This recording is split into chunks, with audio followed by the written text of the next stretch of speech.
మా తమ్ముడు ఏమంటుండంటే పేదల ఇండ్లు గులగొడతారట కానీ ఈ మూసీ మీద పెద్ద పెద్ద రియల్ ఎస్టేట్ భవనాలకు పర్మిషన్లు ఇస్తారట. అంటే ఈ పేదలను గులగొట్టుడు ఎందుకు, బడా బడా కంపెనీలకు నువ్వు ఇచ్చుడు ఎందుకు?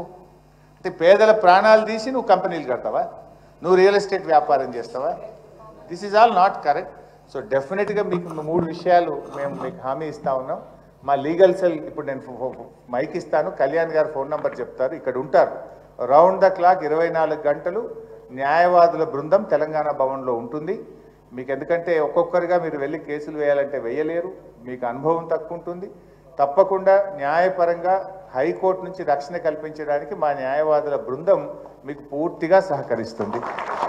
ఇక్కడే భవన్లోనే ఉంటారు, మీరు ఎవరైనా రావచ్చు, కలవచ్చు, మీరు పేపర్స్ ఇవ్వండి, మేమే మీ తరఫున న్యాయ పోరాటం చేసి మీకు రక్షణ కవచంగా మేము నిలబడతాం. 2, మా శాసనసభ్యుల బృందం కూడా మీ దగ్గరకు వస్తాం. ఇలా కేటీఆర్ గారికి జ్వరం ఉంది బాగా, బట్ మా ఎమ్మెల్యేస్ టీం కూడా మీ దగ్గరకు వస్తాం, వచ్చి విజిట్ చేసి మీకు భరోసా కల్పించి ప్రభుత్వం మీద ఒత్తిడి పెంచేటువంటి ప్రయత్నం కూడా చేస్తాం.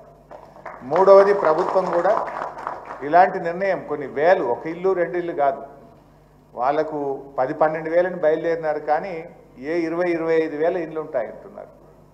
ఈవెన్ మూసీ లోపల ఉండేటువంటి వాళ్ళు కూడా ఈరోజు ఉదయం ఎవరో నాకు ఫోన్ చేశారు, మేము ఒక ఇంట్లో 3 కుటుంబాలు ఉంటాం సార్, వాడు ఒక డబుల్ బెడ్రూమ్ ఇస్తా అంటే మేము ఎట్లా బతుకుతాం సార్, మేము ఇక్కడ 3 కుటుంబాలు 3 రూమ్లు వేసుకొని బతుకుతున్నాం, ఇల్లుకి 1 ఇల్లు ఇస్తామంటే మరి మేము ఎట్లా బతకాలి అని చెప్పి అతను ఒక అబ్బాయి ఎవరో నాకు ఫోన్లో మాట్లాడుతూ ఉండే.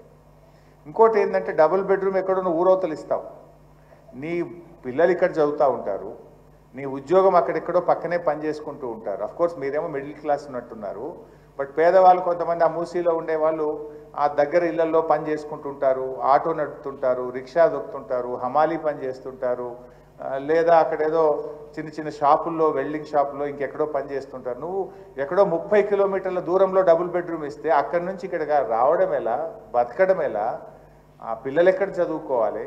ఇవన్నీ ఆచరణ సాధ్యం కానటువంటివి, ప్రాక్టికల్గా నాట్ పాసిబుల్. అంటే ఇవన్నీ కూడా బతుకు తెరువును కూడా నడవాలి కదా. నువ్వు ఎక్కడో ఇల్లు తీసి పడేస్తే 30 కిలోమీటర్ల దూరం ఇల్లు ఇస్తా అంటే ఆయన బతికేలా నడవాలి? అక్కడ పని దొరుకుతుందా, అక్కడ ఉపాధి దొరుకుతుందా, అక్కడ కొత్తగా ఉద్యోగం దొరుకుతుందా? ప్రాక్టికల్గా అది ఎలా సాధ్యమవుతుంది? ఇవన్నీ కూడా ప్రభుత్వం ఆలోచించాల్సిన అవసరం ఉంది. బట్ పర్టికులర్లీ మీరందరూ కూడా ముఖ్యంగా అప్పులు తీసుకొని ఇల్లు కట్టుకున్నటువంటి వాళ్ళు, మీ అందరికీ బ్యాంకుల్లో ఈఎంఐలు ఉన్నాయి. ఇప్పుడు బ్యాంక్ వాడు ఏమంటాడు, నీ ఖచ్చితంగా నీ ఇల్లు కూలిపోతే నాకేం సంబంధం, నువ్వు మాత్రం ఈఎంఐ కట్టాల్సిందే అంటాడు బ్యాంక్ వాడు. ఈఎంఐ ఎక్కడ కడతాము, కొత్తగా ఇల్లుకి ఎక్కడ కిరాయికి తీసుకుంటాము, పిల్లల ఫీజులు ఎక్కడ కడతాము, ఈ ఇల్లు ఎట్లా గడుస్తుంది? అసలు మొత్తం కుటుంబం కొలాప్స్ అవుతుంది. ఈ తుగ్లక్ పనుల వల్ల ఏమైందంటే మొత్తం జీవితం, ఒక కుటుంబం మొత్తం కొలాప్స్ అవుతుంది.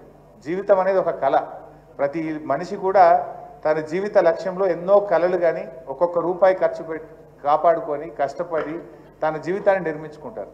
ఈయన తుగ్లక్ చర్యల వల్ల ఒకే రోజు కొన్ని వేల జీవితాలను కుప్పగూల్చే విధంగా వ్యవహరిస్తూ ఉన్నాడు. డెఫినెట్గా మేము మీతో ఉంటాం, భయపడొద్దు. మీరు ఫోన్ చేస్తే కూడా మేము వచ్చి మీకు అండగా తప్పకుండా నిలబడతాం, ఎట్టి పరిస్థితుల్లో మీకు ఇబ్బంది రాకుండా చూసుకుంటాం. మీరు ధైర్యాన్ని కోల్పోవద్దు. దయచేసి ఎవరు కూడా తొందరపడి ఎక్కువ టెన్షన్ తీసుకుంటే స్ట్రెస్కు లోనై ఇబ్బందులు జరుగుతాయి. మీరు ఎక్కువ టెన్షన్ కూడా తీసుకోవద్దు. We are all with you.